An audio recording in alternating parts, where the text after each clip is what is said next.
Dando sequência a essa série que está pensando, né, os caminhos da esquerda, tanto na esfera nacional como na esfera local, hoje eu tenho a alegria de receber a doutora das causas populares. Ela vai explicar isso um pouquinho melhor, né?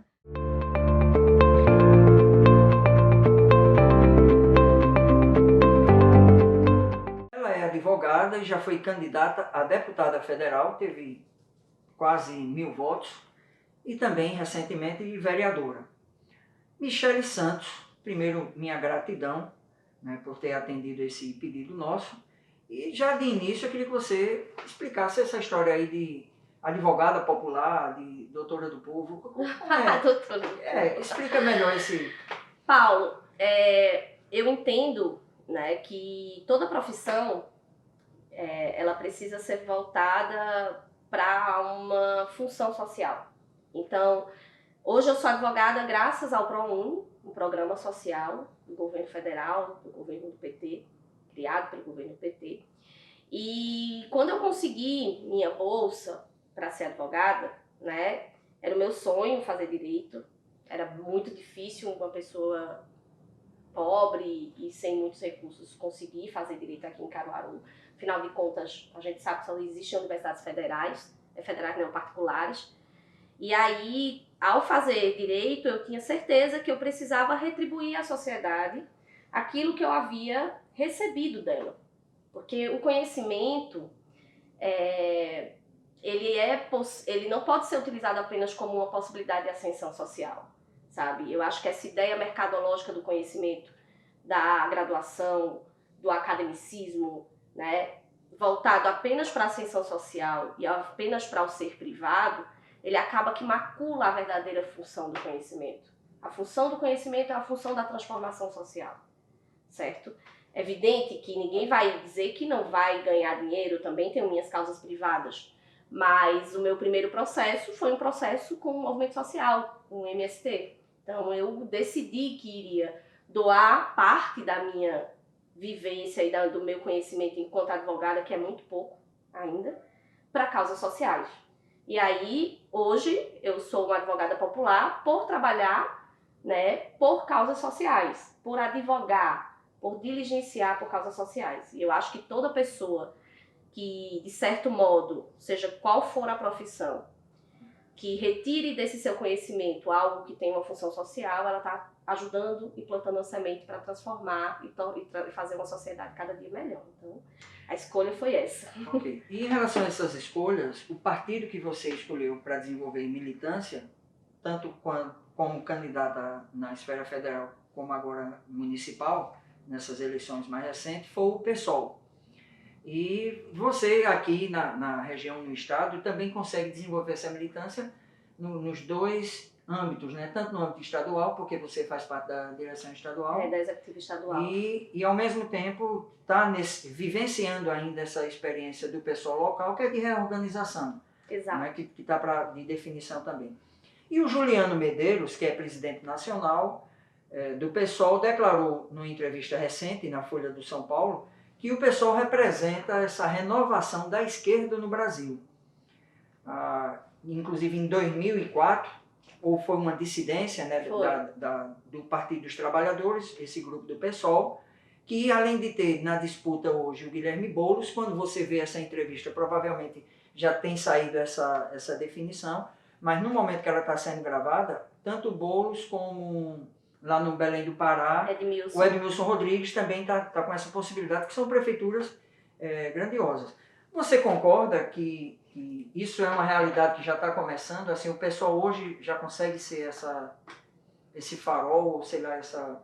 Paulo, a minha visão, a minha leitura sobre o PSOL é uma leitura de que a gente ainda não tem ideia do nosso tamanho, sabe, Paulo?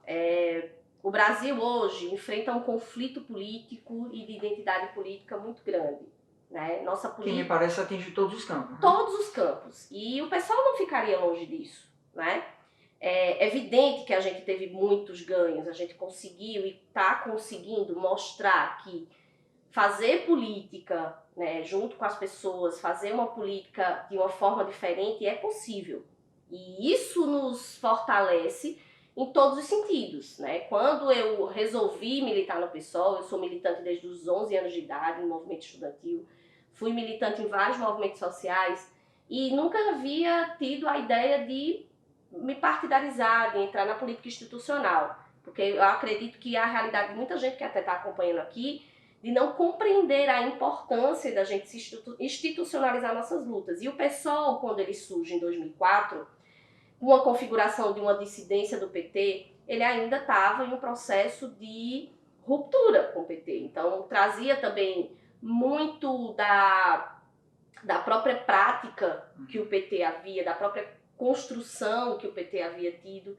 E aí, ao longo dos anos, o PSOL foi se reoxigenando. Isso tornou esse mecanismo de aglutinação das forças populares. Então, muito se discute hoje dentro do partido sobre o que é o PSOL. O PSOL é um partido programático, né? Ou é um mecanismo de ascensão das lutas populares. Então a gente ainda está nesse processo de identificação da nossa própria identidade enquanto partido. E isso é muito bom, porque significa que nós não somos engessados, que nós não pretendemos trazer um modelo pronto. Um modelo pronto. A gente precisa para que o nosso partido seja a expressão das lutas populares. Então, esse partido que se reorganiza, que se retroalimenta a partir das demandas do povo, é o que eu posso dizer que é um novo modo de se construir a política de esquerda.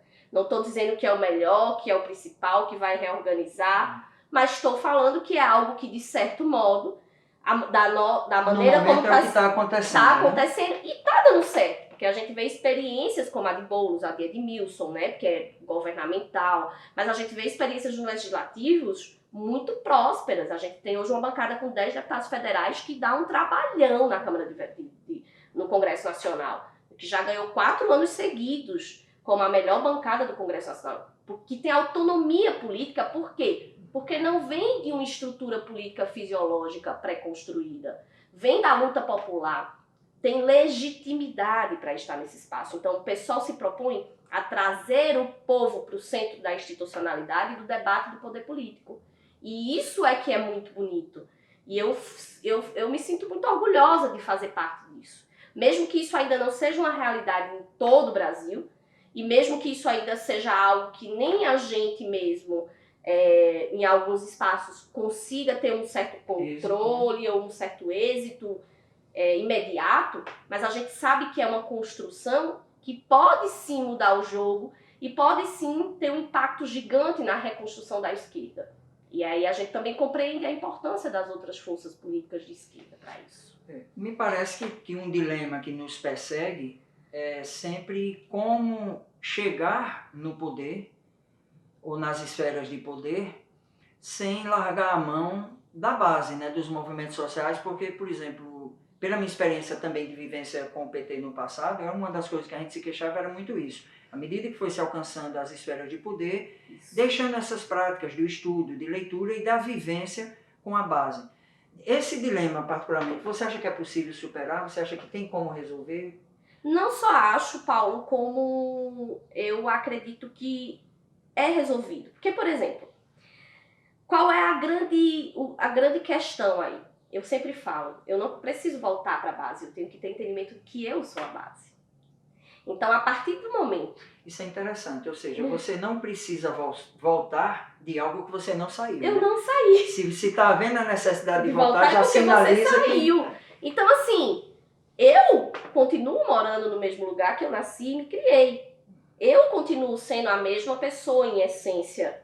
Por mais que eu tenha ascendido socialmente de algum modo ou de outro, eu continuo com a mesma... Essa ascensão não significou uma separação, um divórcio de onde Exatamente. Você veio. Então, eu acredito, Paulo, que essa discussão ela não deve ser o centro do debate. O centro do debate deve ser o porquê que a base que não está lá.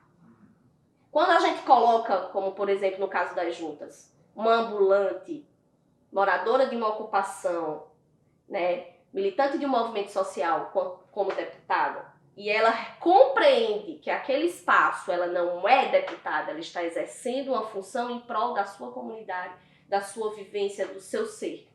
e do que ela acredita e de um projeto que está acima dela. Essa é a grande distinção, a gente desassociar, Paulo, a pessoa do projeto. Algo tem que ser maior. A gente não cria personagens para estar lá. Não é Boulos que está concorrendo apenas. Tem todo um projeto político que chega junto com Boulos. E ele precisa dar respostas a esse projeto e a essas pessoas que constroem com ele. E essa é a grande diferença do PSOL. O PSOL não pretende apresentar pessoas, figuras, factoides. O PSOL pretende apresentar projetos. A pessoa é mera representação. Quando a gente fala juntas, por exemplo, que é um projeto político... De co-deputadas, né? São 5. A gente não... É muito difícil você ver na rua... Eu ando aqui com as deputadas, ninguém conhece. Poucas pessoas, aquelas que acompanharam ou que acompanham o mandato, podem conhecer. Mas não há uma exaltação da pessoa. E sim do projeto e de tudo que aquilo representa. Então, talvez essa inversão de deixar o projeto político acima da pessoa, talvez isso seja a novidade dentro do espaço político de esquerda. Talvez conseguindo manter essa essência do projeto político e não do projeto de poder, e não do projeto pessoal, a gente consiga sim construir uma esquerda no Brasil realmente voltada para a finalidade que se é a esquerda, que é a finalidade de atender, de criar justiça social e de criar um novo projeto de sociedade onde as pessoas se sintam parte integrantes disso. É isso. Ok. Você, inclusive, ontem, mesmo que seja gravado, não é necessariamente... mas ela esteve ontem com a vereadora que foi a mais votada de Recife. De Recife. Quase 15 mil votos. Que é a Dani Portela. E em Pernambuco, além do pessoal ter conseguido, né, essa vitória, essa conquista, por todo o estado e aqui também em Caruaru, a gente percebe o partido passando por esse período, né, de renovação e de reorganização. Esse é o seu olhar também na região, também no estado? Você acha que está havendo esse avanço de forma concreta e mais perene, né? Exato.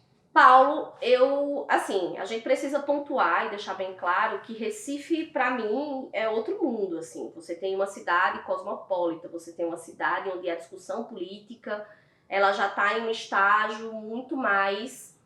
É uma cidade que tem muitos jovens, que tem várias expressões culturais, onde a cultura política, ela consegue ainda ter um espaço, ela consegue abrir espaços. Então, o Recife, não só para Pernambuco, mas também para todo o Nordeste e quiçá para o Brasil, né? Não é à toa que em Pernambuco e em Recife o pessoal tenha uma expressão muito grande, né? É uma cidade de vanguarda, é um estado de vanguarda dentro da esquerda. Isso ajuda muito.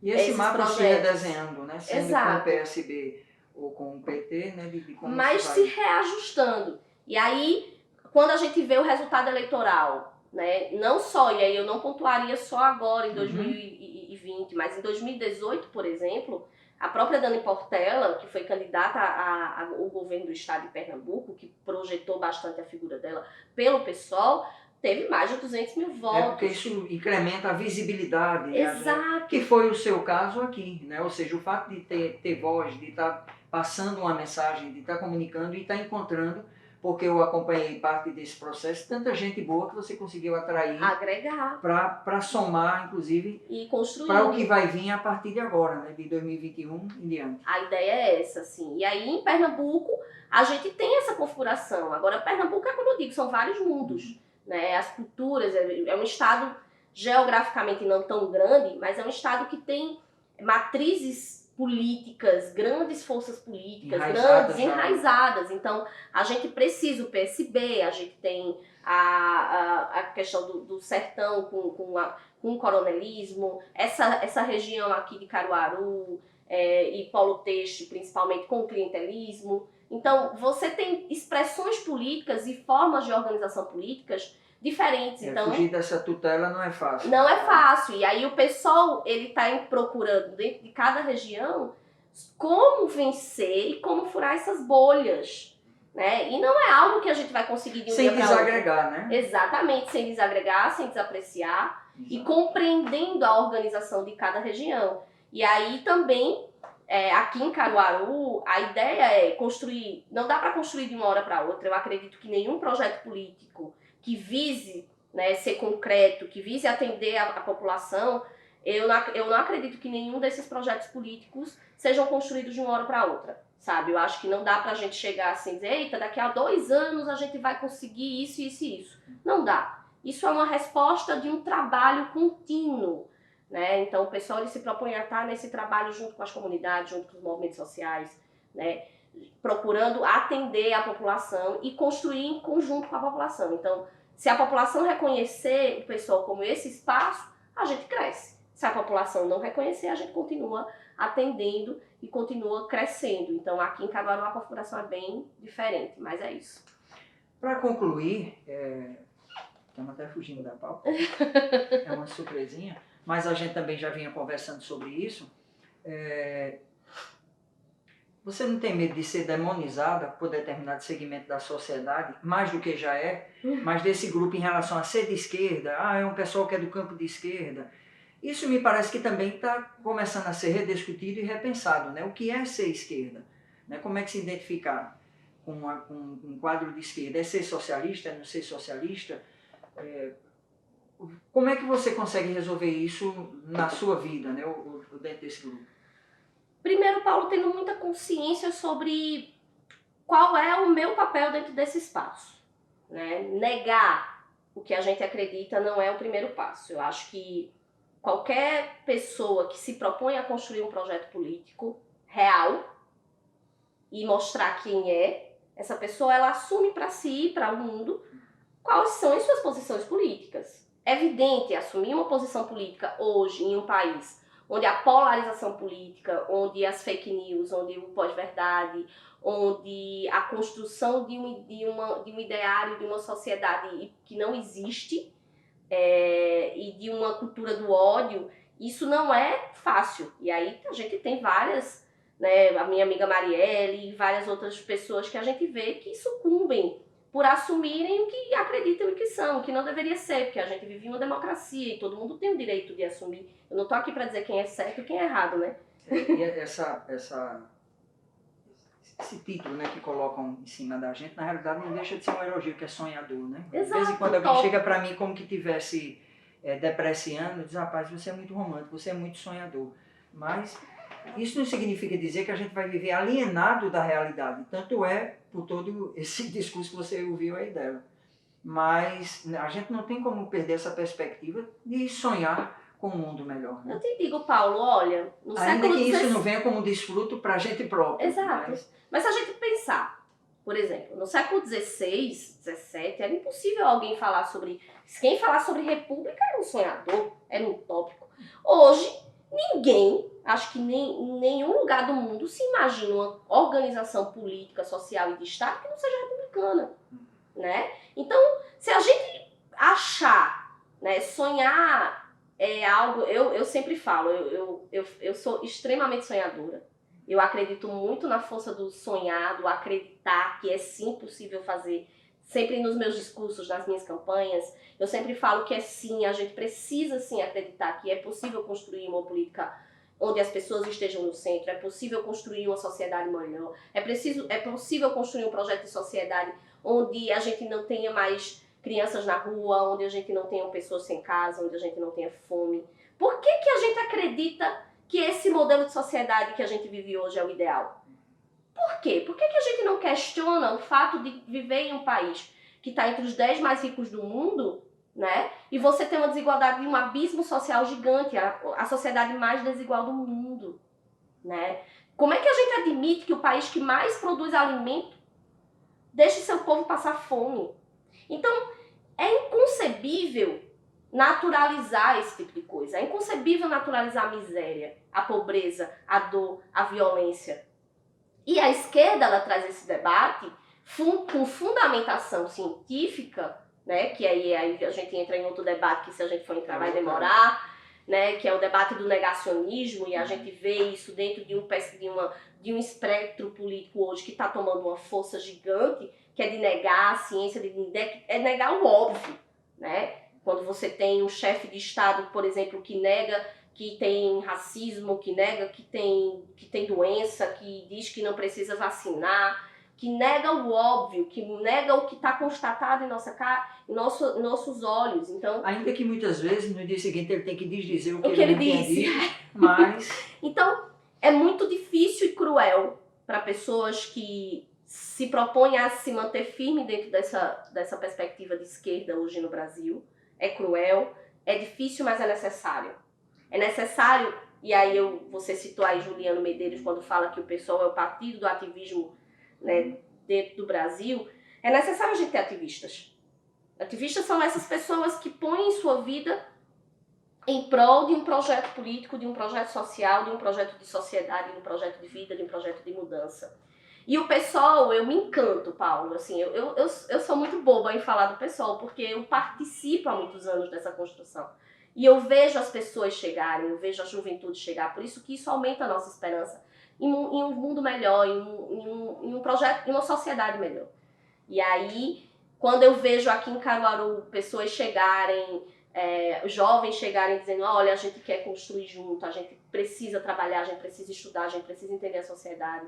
A gente vê pessoas que não precisavam, assim, estar nesse espaço e que compreendem o seu papel na sociedade, compreendem que precisam se doar para que a gente construa uma sociedade melhor. Isso é muito lindo de se ver e isso é a concretização do sonho. Eu não vivo um sonho para o futuro, eu vivo um sonho todos os dias.